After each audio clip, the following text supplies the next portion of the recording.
Lakini hospitali ina vifaa vya kisasa, inashindana na ya Kongwa na inashindana na ya hapa. Kwa hiyo huduma hizi zinazotolewa katika vituo vya afya nchini kwetu si vya majaribio, kwamba ndio mfano, ndio shughuli yenyewe inayoendelea. Kwa hiyo tunaposema Rais Samia ameupiga mwingi, hatutanii, anafanya.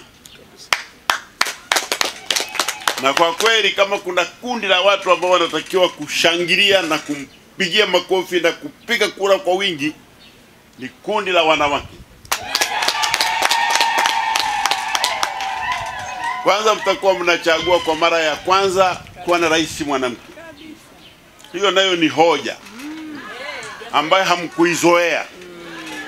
Sisi wanaume ndio tulikuwa tunasema tuko mstari wa mbele. Sasa Mama Samia ameonyesha hata kina mama wanafanya nini? Wanaweza kuongoza, ndio. Na sisi wanaume wote tunakubaliana naye.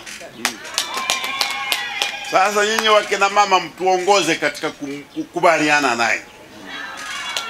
Na mimi najua nyinyi mna uwezo mkubwa wa kushawishi, basi mwashawishi pamoja na wale watu wote wanaume wale ambao mna uhusiano nao, wao na waunge mkono. Kazi nzuri sana. Huduma na vifaa vilivyowekwa katika kituo hiki vya kisasa kabisa, ambavyo ungeweza ukavipata mahali popote katika nchi iliyoendelea. Kwa hiyo tunapongeza kazi nzuri inayofanyika.